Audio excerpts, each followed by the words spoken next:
네, 탐욕을 경계하라고 하는 말씀의 제목으로 함께 하나님 말씀을 상고하고자 합니다.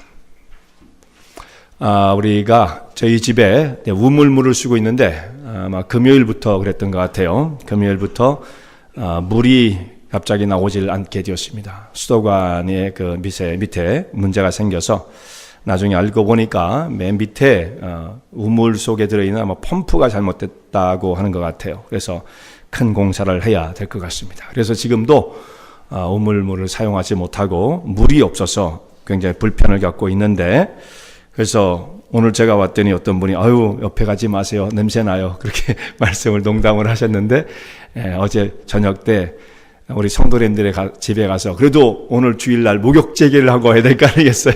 그래서 샤워를 하러 가서 신세를 좀 졌습니다.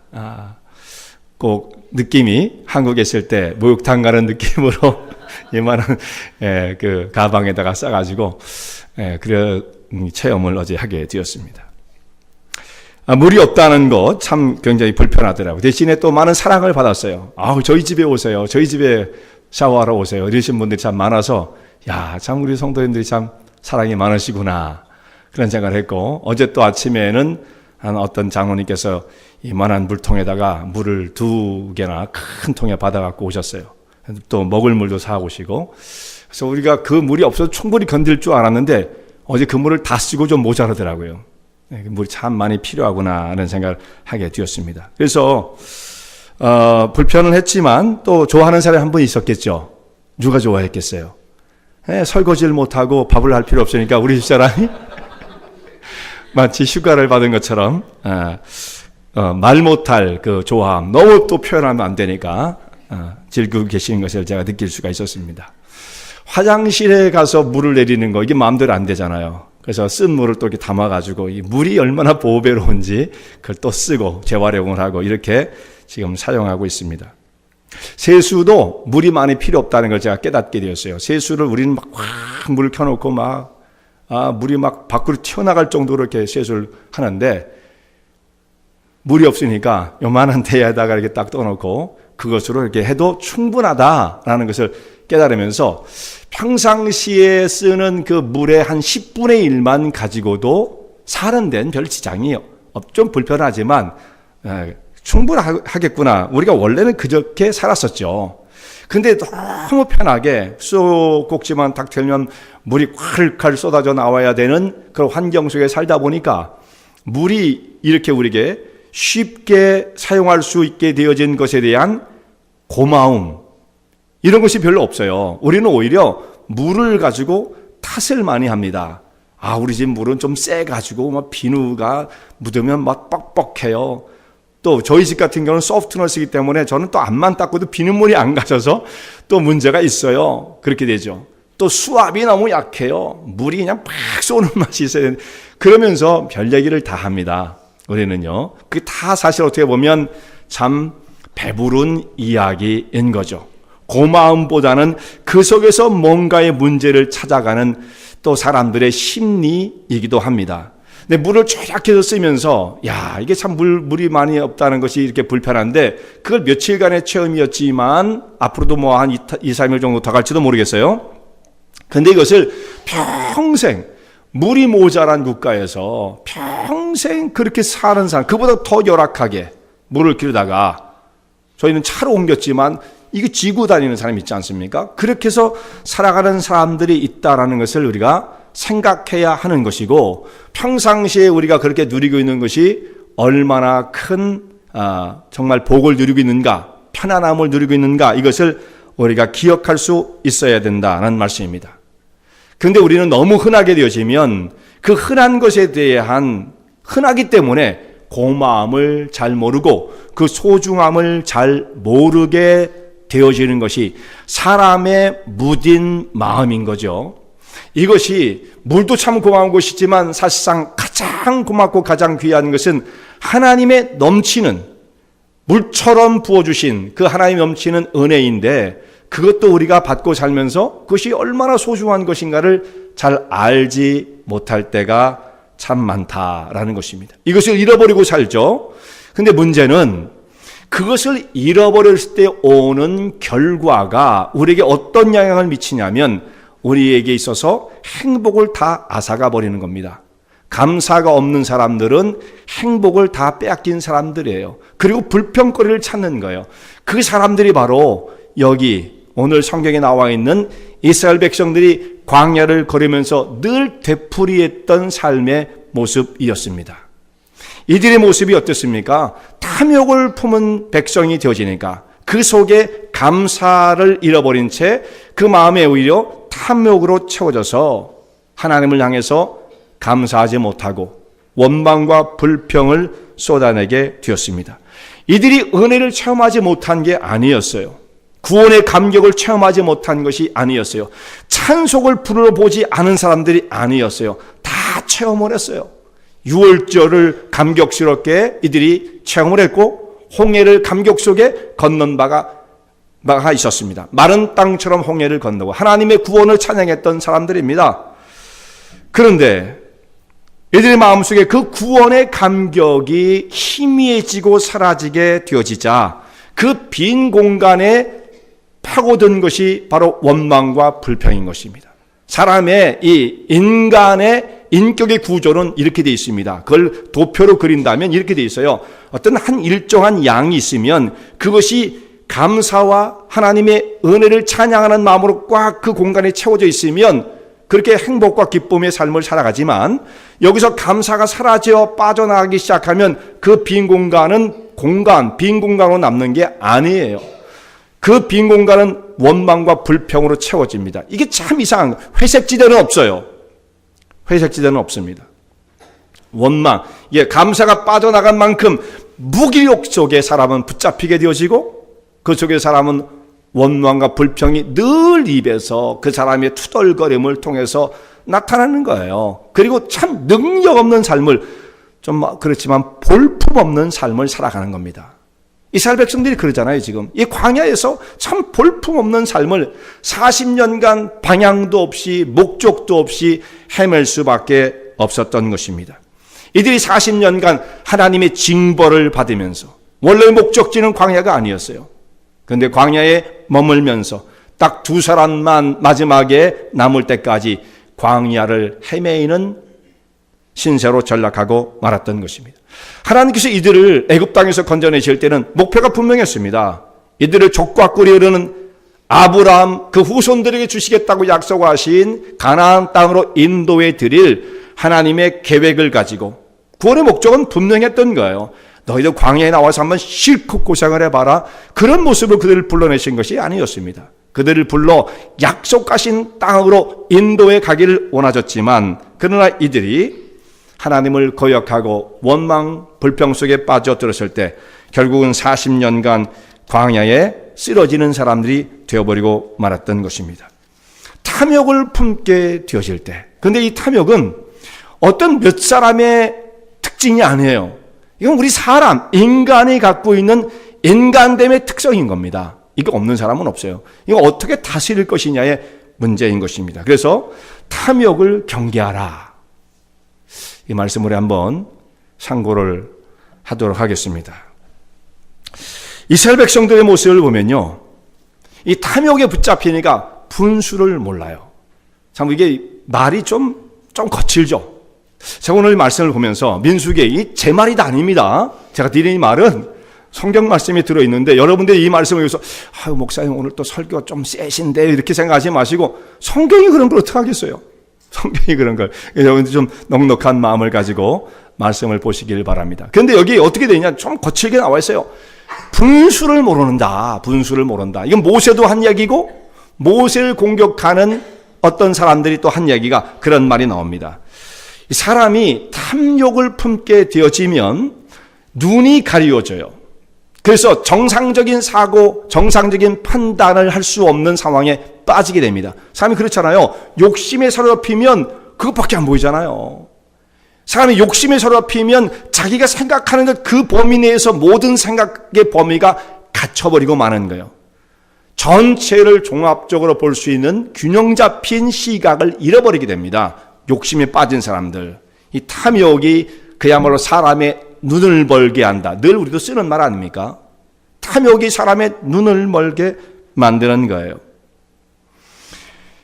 그래서 이 이스라엘 백성들이 광야에 나와서 반역의 사건들이 한두 가지가 아니었습니다만, 이들이 11장부터 시작되어진 그 반역이 말씀이 쭉 기록되어 있는데 14장에 와서 이들이 아주 결정적인 반역을 하나님 앞에 반역을 하게 되어지고, 오늘 여기에 16장에 보면 이 고라라고 하는 사람이 주동이 되어 반역을 크게 일으키게 되어집니다. 고라가 주동이 되었다. 이들이 일으킨 이 반역의 사건은 굉장히 중대한 사건입니다. 이들이 공격했던 것은 모세와 아론의 리더십을 부정하는 것이었고, 모세와 아론의 리더십을 부정했다는 것은 무엇을 의미하냐면 그들을 세우신 하나님의 주권을 부정하는 것이었어요. 뭐 사람이야 온전하지 못하니까 사람은 공격의 대상이 될 수 있어요. 물론 현대교회에서도 지금 기독교를 공격할 때 기독교를 공격하면 공격이 안 됩니다. 그러니까 어떻게 합니까? 하나님이 세우신 사람을 공격하는 거예요. 목회자의 어떤 비리, 그거 없는 사람이 세상에 또 어디 있어요? 어디 있어요? 뭐 비리라고 하긴 뭐하지만 결점이 없는 사람이 어디 있겠습니까? 또 교회를 공격합니다. 사람들이 모여있는 그 공동체의 교회가 완벽한 적은 역사 이래로 없었습니다. 사도 바울이 교회의 목회를 할 때도 없었어요. 모세가 이스라엘 백성을 지도할 때도 그때는 더더군다나 문제가 많았죠. 그러니까 그 교회를 집요하게 공격하면 하나님을 공격할 수가 있는 거예요. 기독교를 공격해서 무기력하게 만들 수가 있는 것입니다. 바로 오늘 이 고라의 반역 사건은 하나님의 구원의 역사를 흔들어 놓고자 하는, 하나님의 구원의 섭리를 파괴하고자 하는 그 시도가 이루어진 것입니다. 이 고라라는 사람이 등장을 하게 되는데, 이 사람의 출신이 레위지파 사람입니다. 레위지파. 그 레위지파에는 그 제사장이 레위지파 소속이죠. 레위지파 사람이죠. 근데 제사장만 있는 것이 아니라 레위지파 사람들은 성막을 중심으로 해서 하나님을 섬기며 살아가는 사람들이었는데, 그 레위지파 안에 세 자손으로 구분이 되어져요. 고앗 자손, 고앗이라는 사람이 있었고, 그 다음에 게르손이 있었고, 무라리가 있습니다. 그 중에 이 고앗 자손 중에 이 고라라는 사람이, 그 조상이 고앗이었습니다. 이 세 족속들 가운데 자손들에게 맡겨진 직임이 다 달랐어요. 무라리, 게르손, 고앗. 그 중에 제일 중요한 사역을 맡았던 그 자손이 고앗 자손들입니다. 이 고라가 소속되어 있는 이 족속인데, 이 사람들은 무엇을 했냐면 성막에 있는 그 성구들을 관리하는 사람이었어요. 그래서 그것을 운반을 하고 관리하고 보존하는 일을 이 고앗 자손들이 하게 되어집니다.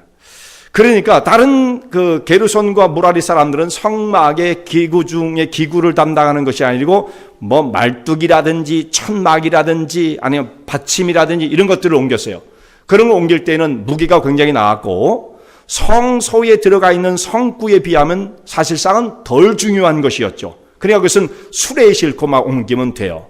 그런데 이 고앗 자손들이 옮겼던 것은 뭐냐면 언약궤라는 거죠. 언약궤. 그거 뭐 제일 중요한 거죠. 제일 거룩하게 구별되어진 거죠. 이것을 술에다 턱 싣고 다닐 수는 없습니다. 그래서 이것은 잘 제사장이 세 겹으로 쌓아놓으면 이 사람들이 들어가서 그것을 어깨에 짊어지고 메어서 옮기는 거예요. 몸으로 그것을 메어서 옮기는 것입니다. 그러니까 자기의 몸을 쓰는 거예요. 몸을 쓰는 거예요.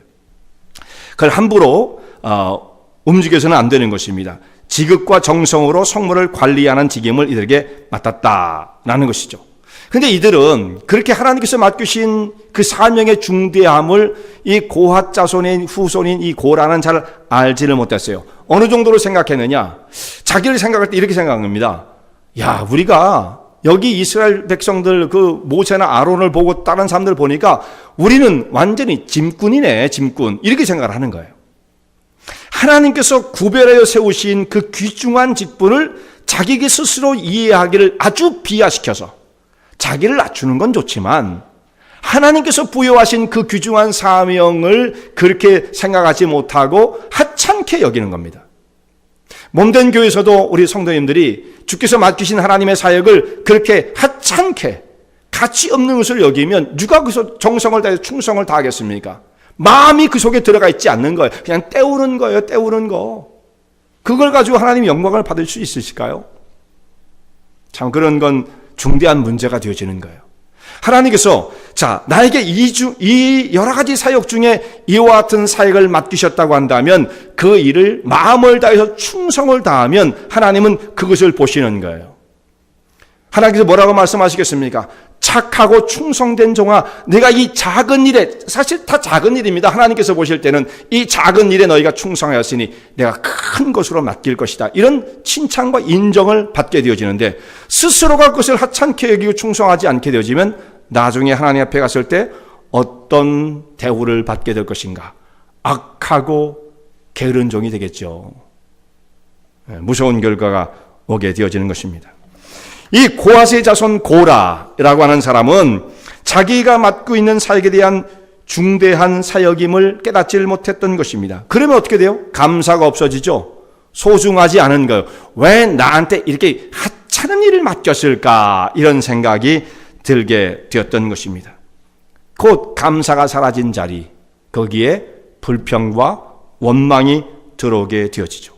그리고 마음속으로 생각하는 바가 뭐냐면, 자, 보니까 아론과 모세는 꽤나 폼나게 사역을 하는 것 같은데, 나는 뭐야, 맨날 짐꾼이네, 이렇게 생각을 하게 되었던 거죠.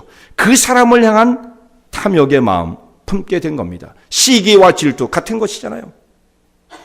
아론과 모세를 볼 때, 나는 거기에 비하면 짐꾼이야. 이걸 그대로 놔둬서야 되겠는가? 이걸 한번 역전을 시켜야지. 가만히 있으면 바보가 되는 것이다. 이런 생각을 가지게 되었던 거예요. 모세와 아론은 백성들의 인정과 주목을 받고 중심 속에 서는데 그럴듯한데 나는 뭐야? 이게 탐욕의 마음이죠. 명예에 대한 탐욕이 끌어올랐던 거예요. 그래서 반역을 일으킨 거예요. 근데 혼자 이게 반역이 혼자가 됩니까? 그래봐야 힘이 없잖아요. 그리고 동조자를 끌어모으게 됩니다. 나 혼자 아무리 목소리를 높여봐야 이거 힘이 없잖아요. 그러니까 옆에 있는 사람을 쭉 둘러보니까 비슷한 생각을 하는 사람들이 없잖아 있는 거예요. 어디나 그런 겁니다. 그래서 당을 만들죠. 이번에는 고핫 자손들 중에서 불만을 품은 것이 아니라 보니까 루벤 지파 사람들 가운데 불만을 품은 사람이 있었어요. 루벤 지파가 왜 그랬을까? 원래 이 루벤이요, 야곱의 12아들 중에 원래는 장남이었어요. 근데 루벤이 그 자격을 상실하게 되어지죠. 별로 중요한 취급을 못 받아요, 나중에. 결국 그래서 장자의 역할을 요셉 지파가 하게 되어지고 더 중요한 역할은 유다가 하게 되어지죠. 유다가 이제 거의 리더가 되어집니다. 그러다 보니까 루벤이 밀려요. 그러니까 루벤 지파에 속한 이 사람들은 우리는 장자의 후손으로 태어나가지고 영 취급을 못 받는 것 같아. 아마 이런 불만이 있었던 것 같아요. 그 중에 이 다단이라는 사람, 아비람이라는 사람, 온이라는 사람을 끌어들여서 하나의 당을 만들게 되어집니다. 이 코어 멤버가 똘똘 뭉치게 되어진 거예요. 코어 멤버가. 네 사람이 모였어요. 이 사람들이 반역의 주동자가 되었습니다. 네 사람만 갖고도 되겠습니까? 자, 이 사람들이 모여가지고 우리 네 사람만 갖고 안 될 테니까 한번 주변을 쑥 돌아보면서 지금 이 광야 생활에 불만 있는 사람들을 좀 끌어모으시오. 그랬더니 250명의 이 지도자들 중에 250명이 되는 사람이 거기에 동조자가 나타나게 되었습니다. 금방 모여요. 또 이렇게 다 그런 흐름을 형성하게 되어지면 거기에 동조라는 사람들이 나타나게 되어집니다. 참 안타까운 일이죠. 안타까운 일입니다. 이들이 동조하게 돼요. 이 사람들이 모여서 이제 모세에게 대항을 해서 모세에게 따지기 시작합니다. 당신들이 지나치게 교만하며 분수에 지나치다. 우리나 당신이나 뭐 다를 바가 하나도 없는데 모두가 다 거룩한데 당신들만 뛰어난 것처럼 행동을 하고 총위에 스스로 높여서 임금이 되려고 하는 것을 우리는 용납할 수가 없다. 이렇게 모세와 아론을 공격했던 것입니다. 모세가 이 말을 들을 때 고라라고 하는 사람이 뒤에 이제 딱 사람들을 끌고 와가지고 말이죠. 딱 뒤에 세운 다음에 이렇게 막 따지게 되었을 때 모세가 이 말을 들었을 때 얼마나 정말 기가 막혔을까. 숨이 턱 막혔을 거예요. 사람에게 누군가로부터 공격을 당한다는 거, 이거 참 아주 정말 힘들고 어려운 일입니다. 그 모세가 뭐라고 하느냐? 모세가 똑같은 말이에요. 모세가 책망을 합니다. 너희가 분수에 지나치도다. 이렇게 얘기를 합니다. 갑자기 어디서 이 사람들이 튀어나와가지고 말이죠. 너희가 하나님께서 너에게 맡기신 그 레위 지파로서 성소를 섬기는 일이 그것이 작은 일로 여기느냐? 그것이 얼마나 거룩하고 구별되어진 그냥 특별한 존재로서 너희가 대우를 받았음에도 불구하고 그것을 알지 못하고 어찌 그야말로 분수에 지나쳐서 제사장의 역할을 구하고 모세고 리더십이고 아무 필요 없다, 이런 말을 할 수가 있느냐?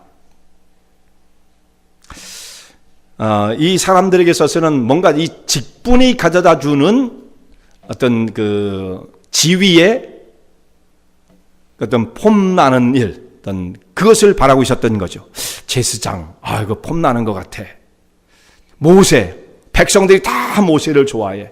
근데 나는 뭐야? 난 짐꾼이야. 이런 생각을 가지고 있었던 것이죠. 신앙생활 속에, 신앙생활하는 중에서도 하나님의 교회를 섬기다가 이 사람들의 마음속엔 굉장히 다양한 것이 있기 때문에 이런 생각이 들어오는 거예요. 주로 어떤 겁니까? 어느 정도 시간이 지났는데 난 왜 우리 교회에서 별로 대우를 못 받을까? 뭐 이런 거죠. 다른 사람은 보니까 뭐 집사도 되고 뭐 권사님도 되고 장로님도 되고 다 그런 것 같은데 왜 나는 때가 됐는데도 나한테는 이런 것이 안 돌아올까? 이게 바로 명예로 생각하는, 그 직분은 절대로 명예가 아닙니다. 직분은 십자가 지고 죽는 자리예요. 그러니까 되지 말아야 돼요. 죽기 싫으면. 죽고 싶은 사람만 하는 거예요. 죽고 싶은 사람만. 근데 결국 죽고 싶은 마음은 없는데 그냥 명예의 욕을, 그게 무슨 명예입니까 도대체? 장로가 무슨 명예예요? 목사가 무슨 명예예요? 그런 거 아니죠. 그래도 불구하고 이런 생각을 하는 사람이 있는 거예요. 참 안타까운 거예요. 이 자리에 대한 탐욕이 이 고라의 마음속에 있었다라는 말씀이에요. 자, 이런 탐심을 품게 되면 시험에 빠지게 되어집니다. 다른 건 몰라도 더더욱 이런 시험은 정말 우리가 경계해야죠. 다른 뭐 시험도 마찬가지지만요. 이런 탐심을 품은 사람들은 이제 정직하지를 않아요. 그리고 거짓을 일삼습니다. 그리고 책임부터 회피해요. 자, 십자가를 지고 내가 그 사역을 정정당당히 충성하며 그 사역을 담당하겠다는 이런 생각은 아니고 책임을 회피하고 그저 지도자에 대한 원망만 늘어놓는 사람들입니다. 이 당을 지은 사람들이 모세와 아론을 원망하면서 하는 말이 뭐예요? 젖과 꿀이 흐르는 땅에서 우리를 불러내더니 당신들이 약속한 젖과 꿀이 흐르는 땅으로 인도한다고 했는데 우리는 그런 줄 알고 따라왔지. 근데 우리가 지금 이 광야에서 이 무슨 고생을 한다는 말입니까? 그 경어체도 쓰지도 않았겠죠. 이 무슨 고생이냐? 젖과 꿀이 흐르는 땅이 어디 있느냐? 우리를 젖과 꿀이 흐르는 땅에서 불러내더니 이렇게 얘기를 했거든요. 이 사람들요 참 교묘합니다. 여러분, 이 사람들의 말에 지금 얼마나 거짓이 많이 섞여 있습니까? 사람을 선동할 때는 진실만 가지고는 선동이 안 돼요. 당연하죠. 그건 선동이 아니라 진실을 말하는 것뿐이죠. 그건 선동이 아니고 설득이에요. 진실을 말해서 누군가를 얘기할 때, 그러니까 저는 지금 선동이 아닙니다. 설득입니다, 여러분. 네. 설득이죠. 진실을 말하면 설득이에요. 그런데 그 속에 거짓을 섞으면 선동이 되어지는 것입니다. 선동은 거짓이 없이는 선동이 안 돼요. 이 사람들이 하는 말은 지금 그러니까 완전 거짓말이 아니고 그 중에 조금만 사실을 집어넣으면 되는 거예요. 거짓말은 99.9%도 상관없어요. 거기에 사실 하나만 딱 추가하면 모든 것이 사실처럼 포장할 수 있는 것이 이 거짓말의 속성입니다. 이거 결국은 거짓말이죠. 자, 이 사람들의 거짓말이 뭡니까? 자, 이들이 지금 한 가지의 사실은 뭐냐면 젖과 꿀이 흐르는 약속의 땅은 어디 있느냐? 이 말 어디 있느냐? 그 말 자체는 사실이에요, 물론. 근데 누가 선택한 것입니까? 여기에 얼마나 거짓말이 많이 섞여 있는지 몰라요. 우리를 젖과 꿀이 흐르는 땅에서 우리를 건져내더니 애굽에 살던 그 시대를 젖과 꿀이 흐르던 시대였다고 그렇게 미화를 합니다. 지나간 과거는 다 아름다워 보여요. 지나간 과거는 다 아름다워 보입니다. 사람들이 그때는 좋았었어. 그때는 좋았었어. 낭만이 있었어. 뭐가 그래요? 아니, 이 사람들이 입만 열면 애굽을 얼마나 칭찬하는지 모릅니다. 이 사람들이 먹을 것이 없어서 고통을 당할 때 우리가 애굽에 있었을 때에 고기가마 곁에서 그때는 참으로 재미있었도다. 이스라엘 고기가 아마 곁에 있었을 때가 있었습니까? 노예로 맨날 그야말로 피죽도 못 먹던 사람들인데 무슨 소리예요? 이게 다 거짓말이에요. 거짓말이죠, 다. 그런데도 그런 말을 능청스럽게 하는 겁니다. 그래야만 사람을 선동해내니까. 이 말을 듣는 사람, 옆에 있는 사람 좀 뭐라고 할까요? 똑똑하지 못한 사람들은 피가 끓는 거예요. 막 그렇구나, 우리가 이런 억울한 대접을 받고 있구나. 그 분간을 못합니다. 대중은 선동에 너무나 약해요. 자, 이 적과 꿀이 흐르는 땅을 약속했는데 지금 그 땅은 어디에 있단 말인가? 이 잘못이 모세에게 있다는 말입니까? 아론에게 있다는 말입니까? 아니면 하나님께 있다는 말입니까? 이것을 지금 결정지은 자들은 스스로 선택한 이스라엘 백성들입니다. 가데스 바네아에서 우리가 지난주 살펴봤던 말씀처럼 민수기 13장, 14장에 있는 말씀이죠. 정탐꾼을 보내서 12사람이 가서 보고 돌아와서 10사람은 우리는 절대로 그 땅에 들어가지 못한다 라고 하는 불신에 찬 악의적인 악평과 보고를 하게 되었을 때 이스라엘 백성들이 그 말을 듣고 가나안 땅에 들어가는 것을 다 포기하게 되어집니다. 우리는 가나안 땅에 들어가 그 무시무시한 안악 자손에 붙잡혀 죽기보다는 차라리 광야에서 죽겠노라. 광야를 선택했어요. 우리는 그 땅에 못 들어간다 라고 아우성을 치며 어떻게 되세요? 밤새도록 울고 불었다. 이렇게 돼 있어요. 밤새도록 울고 불었다. 참 이스라엘 백성들 감정이 풍부한 사람들이라고 말씀을 드렸죠. 네. 절대로 우리는 그 땅에 들어가지 않겠노라. 결사항전을 벌였던 사람들입니다. 그러니까 하나님께서 그들의 반응을 그대로 들으시고 이 말이 내 귀에 들렸은즉 너희가 요구하는 대로 원하는 대로 그런 열매를 맺게 해주시겠다. 여러분 성경에 뭐라고 되어 있어요? 내 믿음대로 될지어다 그랬죠. 믿음대로 되는 겁니다. 우리가 들어가기 싫습니다 하면 믿음대로 되는 거예요. 믿음대로 되는 겁니다. 사람이 자기가 지금 목표하고 있는 산 그것을 그리고 있으면 그대로 그려지는 거죠. 그런 사람인데 하나님께서 억지로 이끌어서 가나안 땅 아니야 들어가야 돼. 여기서 가나안 땅 무조건 가죠. 이렇게 안 되는 겁니다. 만약에 그렇게 하신다면 그것은 하나님은 우리를 인격자로 대우하시는 분이 아니에요. 너희들은 하라는 대로 해. 이것이 되어지는 거죠. 하나님은 우리를 그렇게 짓지 않으셨습니다. 본인이 스스로 선택하고 결정할 수 있는 완전한 인격체로 지으셨기 때문에 너희가 그걸 원해? 그렇다면 그렇게 해. 말씀을 그렇게 하시는 거죠. 그러니까 이 광야에서 그 젖과 꿀이 흐르는 땅이 어디 있느냐라고 이 불평을 늘어놓는 것은 이것은 자신들이 스스로 선택한 결과를 모세의 탓으로 돌리는 참 이건 악한 거죠. 참 나쁜 겁니다. 하나님께서 얼마나 이 백성들의 그 모습이 악하게 느껴지셨으면 그렇게 보셨으면 하나님 이렇게 말씀하시죠. 이 백성을 지금 단번에 다 쓸어버리겠다. 그리고 모세에게 말씀하셔. 내가 너로 새로운 민족을 이루어서 나의 역사를 이루게 하겠다. 여기서도 이렇게 한번 말씀하셨고요. 또 우상숭배를 했던 출애굽기 32장의 우상숭배 사건 속에서 하나님이 또 이렇게 말씀하십니다. 이 백성을 싹 쓸어버리겠다. 너로 새로운 민족을 시작했으면 좋겠다. 그때 모세가 하나님께 뭐라고 말씀드려요? 하나님 절대로 그러시면 안 됩니다. 하나님께서 만약 이 백성을 이 광야에서 다 멸절시킨다면 하나님은 이방 백성들에게 어떻게 비춰지겠습니까? 하나님은 무능한 분, 아주 괴팍한 분으로 이방 백성들이 하나님을 조롱할 것입니다. 절대 하나님의 영광을 위해서 그러시면 안 됩니다. 아주 간청을 드리죠, 하나님 앞에. 그래서 하나님께서 그 뜻을 또한 돌이키십니다. 자, 이렇게 백성들을 위해서 기도했던 모세를 향하여 이 백성들 가운데 있는 사람들이 떼를 지어 나와서 모세의 리더십을 공격하는 거예요.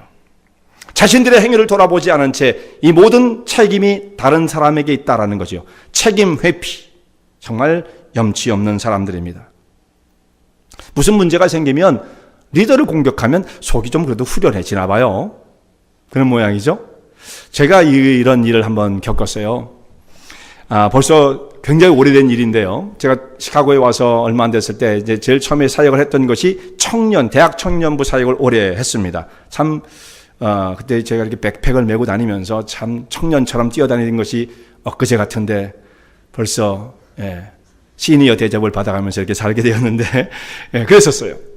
그때 청년들과 함께 여름 수련회를 이제 가게 되었습니다. 하이웨이 그때 밴 2대를 가지고 이제 청년들을 거기 양쪽에 태우고 한 밴은 제가 운전하고 또 다른 밴은 또 다른 청년이 운전하고 이렇게 수련회 장소를 향해서 가게 되었는데 그때 90번 하이웨이로 그냥 쫙 달릴 때였어요. 근데 제가 운전하던 이 밴의 이 드라이버 사이드에 그 뒷바퀴 리어 그 타이어가 이게 폭발을 하듯이 이 그 타이어가 터진 거예요. 그러니까 빵 소리가 났어요. 그냥 이게 바람이 빠져가지고 이렇게 이게 아닙니다. 빵 소리가 나더니 그냥 타이어가 막 확 그냥 찢어져 버린 거예요. 만약에 이 타이어가 앞바퀴가 이렇게 터졌으면 여러분을 못 만날 뻔했습니다. 그 정도로 위험한 거예요. 전복되니까. 그런 사고들이 많았죠. 철치 밴들이 전복된 사고들이 많았습니다. 근데 다행히 뒷바퀴가 터진 거예요. 한 65마일, 70마일을 달리고 있는데 그래서 이제 옆에서 세우고 스페어 타이어로 딱 바꾸고 그런 거 잘했어요. 그래가지고 또 아무 일도 없는 것처럼 또 달려가는데 한 5마일, 10마일쯤 갔는데 그 뒷바퀴가 또 똑같은 자리, 바꿔 낀 그 타이어가 또 터지는 거예요. 똑같이 빵 소리가 나면서 도대체 이게 무슨 조화냐 놀랬죠. 그 또 옆에 세우고 여기 이제 스페어 타이어가 없잖아요. 저쪽 저 차를 세워가지고 그 차를 이제 뒤로 오라고 그랬습니다. 내가 사고가 나니까 네가 뒤로 와라. 그 뒤에서 오면서 봤다는 겁니다. 그냥 타이어가 그냥 폭발하듯이 찢어져서 다 너덜너덜해서 떨어져 나가는 걸 봤다는 거예요. 그래서 이제 그 차에 있는 스페어 타이어를 또 갖다 갈아 끼워. 이제 벌써 몇 번째 갈아 낀 거잖아요. 갈아 끼고 또 출발하려고 그러는데 이제는 이쪽 차가 시동이 안 걸리는 거예요. 그러니까 이게 뭐 총체적인 움직일 수가 없어요.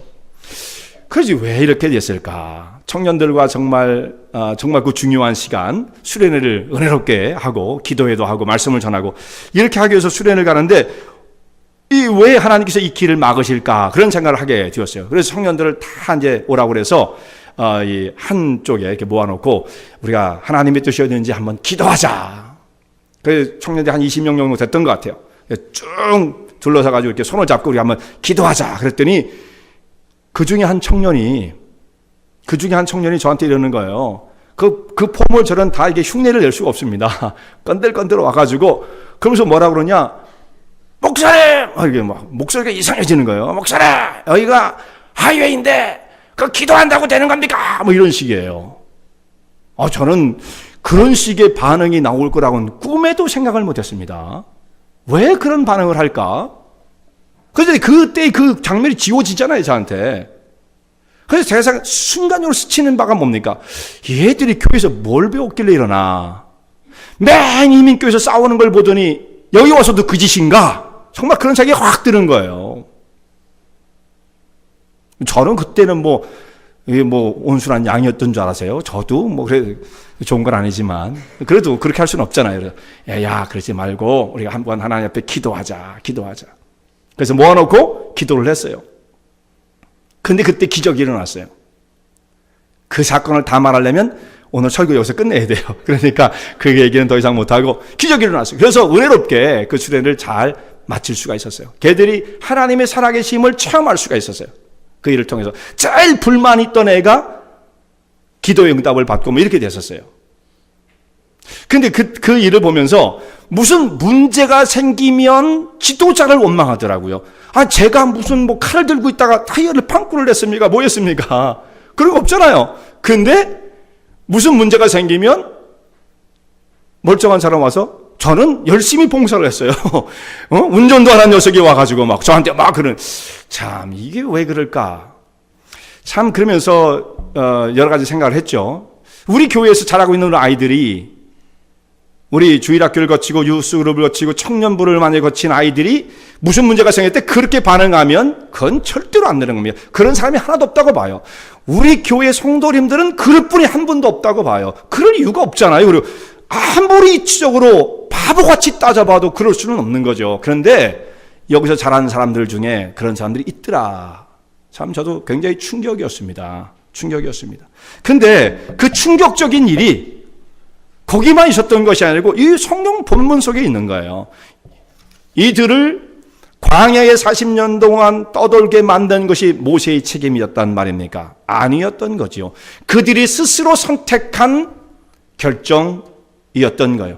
너희가 그걸 원한다면, 하나님께서 그렇게 말씀하십니다. 너희가 그것을 원한다면 너희에게 그대로 갚아주리라. 광야에서 모든 사람이 다 쓰러질 때까지 너희는 광야 40년간 방향도 없이 목적도 없이 헤매야 될 것이다. 그런데 그런 하나님의 명백한 말씀이 있었고 그것이 징계로 내려졌음에도 불구하고 이 고라라고 하는 사람은 다단과 아비람, 온 이런 사람과 당을 지어서 세력을 만들어 모세를 대적합니다. 지금 이 상황을 우리는 받아들일 수 없다라는 거예요. 우리가 가나안 땅에 못 들어간다면 최소한 대우는 받아야겠다 뭐 이런 겁니다. 당신들이 그 위에 있는 것을 우리는 그 꼴은 못 보겠다 이런 것입니다. 그러면서 하는 말이 회중이 다 거룩하고 하나님께서 이들과 함께 계시거늘 모세와 아론 당신들만 스스로 높여 우리의 왕이 되고자 하느냐. 당신들만 실권자야. 우리도 그 못지않아. 자리 한번 바꿔봐. 뭐 이런 거예요. 참 무섭습니다. 이들이 말하는 대로 회중이 다 거룩하거늘. 자, 여러분 회중이 거룩하면 모세와 아론을 뭐 쥐고 흔들어도 되는 겁니까? 회중이 거룩하다는 것은 무슨 의미로 말했을까요? 회중이 어떻게 거룩합니까? 우리가 더 거룩합니까? 만약 우리가 거룩하다고 한다면 그것은 하나님 때문이죠. 스스로 거룩해진 사람은 없어요. 하나님께서 이렇게 말씀하십니다. 너희는 택하신 족속이요 왕같은 제사장이요 거룩한 나라. 그 속에 거룩이 나오죠. 하나님이 선택하셔서 부르셨기 때문에 하나님으로 말미암아 거룩해질 수는 있죠. 그래서 베드로전서 2장에 그 말씀을 하고 있는 거예요. 너희는 거룩한 나라다. 그 의미로 거룩해질 수 있어요. 오케이. 그렇다면 그것을 정말 인정하는 사람들이라면 어떻게 해야 합니까? 그것을 빌미로 해서 모세를 대항하는 것이 아니죠. 정말 하나님의 은혜로 말미암아 그들이 세워진 거룩을 체험한 사람이라고 한다면 하나님이 세우신 리더십과 하나님의 질서를 오히려 더 소중히 여길 수밖에 없는 거예요. 사람들이 이게 거꾸로 말합니다. 거짓을 1%의 그것도 진실도 아닌 걸 갖다 살짝 세워놓고 뒤에 99%의 거짓말을 갖다 붙이는 거예요. 그게 사람을 선동하는 겁니다. 여러분 이 선동에 넘어가면 안 되는 거예요. 모든 일이 다 그렇습니다. 영적인 일만 아니고 이 세상에도 다 그래요. 이 선동에 넘어가서는 안 되고요. 이 선동질을 하는 사람들은 이 다단과 이 고라와 같은 사람들 분명히 거기에 대한 보응이 있을 거라고 생각을 해요. 수많은 사람들 눈을 멀게 하였은지 정말 중대한 문제가 되어지는 거죠.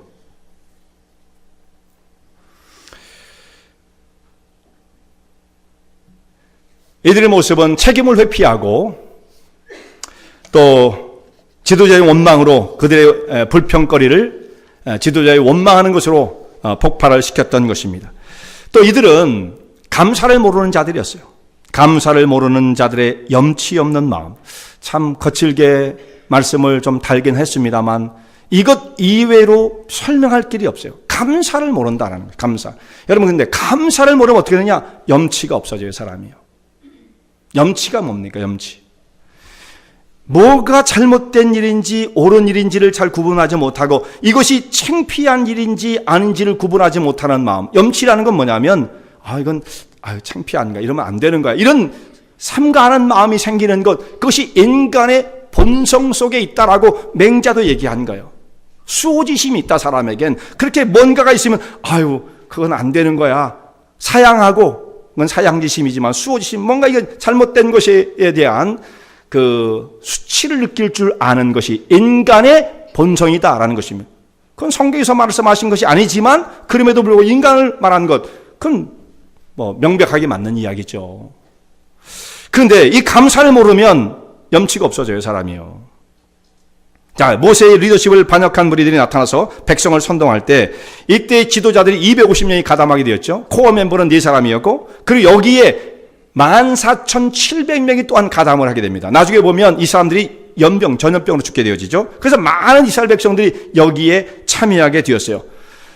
자, 이 수많은 사람들 거의 한 2만 명 가까운 15,000명 가까운 이 사람들이 지금 모세와 아론을 원망했는데 이들은 감사를 모르는 사람들이었다. 왜 그러냐면요. 얘들이 광야로 나오기 전 애굽에 살 때의 그 모습은 종으로서 하루하루 짐승처럼 살던 사람입니다. 철저히 눌려서 고통을 당하던 사람들이었어요. 400년간 종살이 하며 신음을 하고 있을 때 누구 한 사람도 바로를 대항해서 야, 우리를 왜 이렇게 짐승 취급하느냐, 우리를 놓아서 가게 하라, 뭐 게릴라, 레지탕스, 독립운동 이런 거 했던 사람 한 명도 없습니다. 노예는 그냥 노예일 뿐이에요. 원래 한번 사람이 사기가 한번 꺾이고요, 노예로 전락해버리면 노예의 그 굴레를 스스로는 절대로 벗을 수가 없는 겁니다. 참 사람이란 건 이상해요. 멀쩡하던 사람을 붙잡아다 노예로 삼잖아요. 그러면 뛰쳐나갈 것 같죠. 그걸 못하는 거예요. 여기서 귀족으로 살던 사람인데 이방 나라로 붙잡혀가면 자기보다 훨씬 못한 사람 밑에 가서 종으로 그냥 사는 거예요. 이게 노예들의 처해 있는 현실인 겁니다. 그것을 자기가 박차고 나갈 수 있는 사람 아무도 없어요. 못합니다. 그게 참 이상한 거죠. 우리 같으면 그거 그렇게 안 할 것 같은데, 근데 그게 쉽지가 않아요. 지금 보세요. 북한 같은 나라 못하잖아요. 못하는 겁니다. 그거 못하는 거예요. 그러니까 이스라엘 백성도 마찬가지예요. 400년간 종살이를 하면서 그 현실을 타개해보겠다고 앞장선 사람, 독립운동한 사람, 애국지사 이런 사람 하나도 없습니다. 그러다가 그야말로 전격적인 해방을 받게 되었죠. 하나님께서 모세를 세우셔서 모세를 지도자로 보내시고 그를 통하여 바로의 악한 마음을 꺾게 하시고 모세가 이스라엘 백성을 인도하여 내게 하십니다.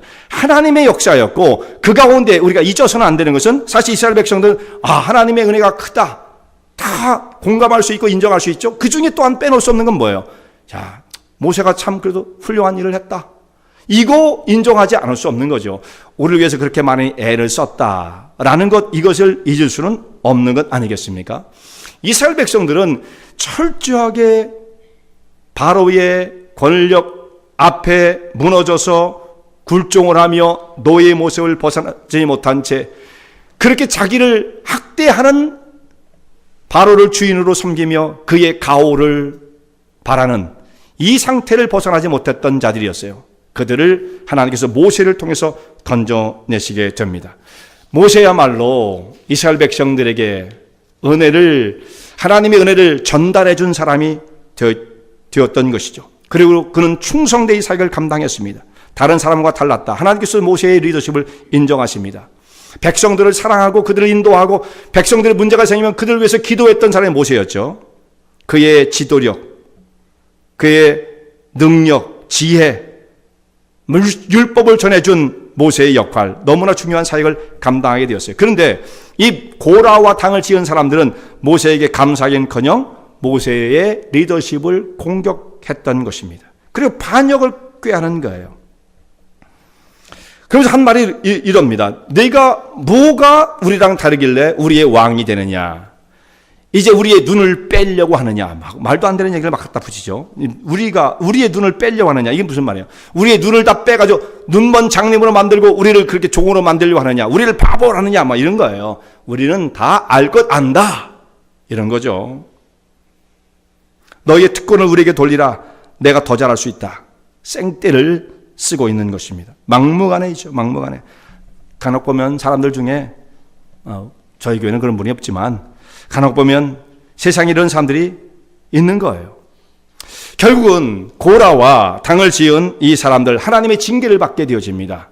하나님께서 고라와 그의 일당들은 가족과 함께 더불어 땅이 입을 벌려, 무서운 일이죠. 땅이 그들을 삼켜버리게 하셨다. 그리고 250명의 그 지도자들은 향로를 붙잡고 그 앞에 나아갔다가 성막에 모였다가 하나님의 불이 그들을 소멸함으로 250명이 단번에 죽습니다. 다 죽었어요. 그리고 그 후에 여기에 가담했던 14,700명이 전염병에 걸려서 한 번에 또 죽습니다. 그래서 많은 사람들이 죽임을 당하게 되어집니다. 결국 그래서 탐욕은 모든 것을 삼켜버립니다. 탐욕은 탐욕을 푸는 사람조차까지도 삼켜버리는 거예요. 야고보서 1장 14절에 있는 말씀이 이런 말씀이 있어요. 오직 각 사람이 시험을 받는 것은 자기 욕심에 이끌려 미혹됨이다. 사람이 시험 받는 거 왜요? 욕심, 탐욕이라는 거죠. 탐심. 이것이 들어오면 시험에 빠지게 되는 거예요. 시험에 걸렸어요. 누가 나를 괴롭혀요. 뭐 그런 경우도 있을 수 있어요. 그렇지만 더 근본적인 것은 대부분의 시험은 뭐냐? 자기 욕심에 이끌려 미혹됩니다. 탐심. 나를 왜 대우해 주지 않아? 뭐가 문제야? 뭐 이런 거죠. 이것을 우리가 경계해야만 합니다. 그래서 욕심이 잉태한 즉 죄를 낳고 죄가 장성한 즉 사망을 낳는다는 말씀이에요. 탐심이 있는 사람은 감사가 없어요. 탐심이 있는 사람. 이걸 거꾸로 말할 수가 있어요. 거꾸로. 감사가 없는 사람은 탐심으로 가득한 사람이에요.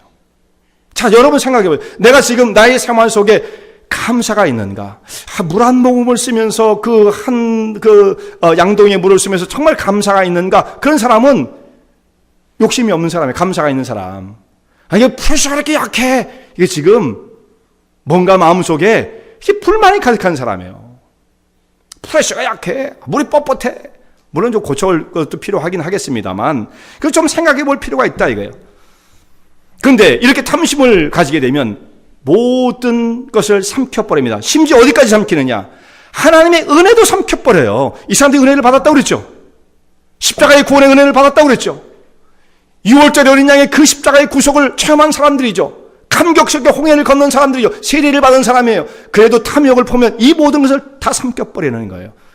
엄청난 세력을 갖고 있는 것이 탐욕인 것입니다. 그래서 예수님께서 이렇게 말씀하세요. 삼가 탐심을 물리치라. 사람의 생명이 너의 소유의 넉넉함에 있지 아니하다. 누가복음 12장의 말씀이죠. 탐심이 들어오면 다 모든 것을 삼켜버리고 멸망 가운데로 이끌고 가는 것입니다.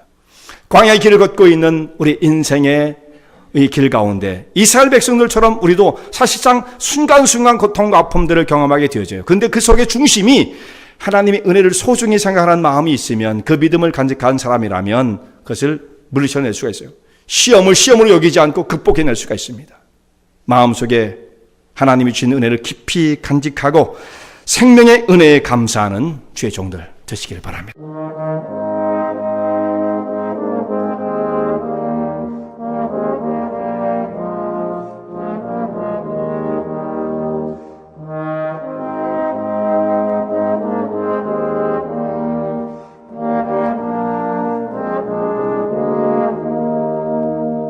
이 설교 말씀을 듣고 신앙 상담을 원하시는 분들은 847-962-4412번으로 전화 주시기 바라며, 은혜와 진리 장로교회는 230 US 하이웨이 45번 인디언 크릭 일리노이 60061에 위치하고 있습니다. 주일 1부 예배가 아침 8시, 2부 예배가 11시에 있으며 새벽 기도가 매주 화요일부터 토요일까지 오전 6시에 있습니다. 그리고 금요 성경 공부가 저녁 8시에 있습니다. 하나님의 은혜와 은총이 항상 여러분과 함께 하시길 바랍니다.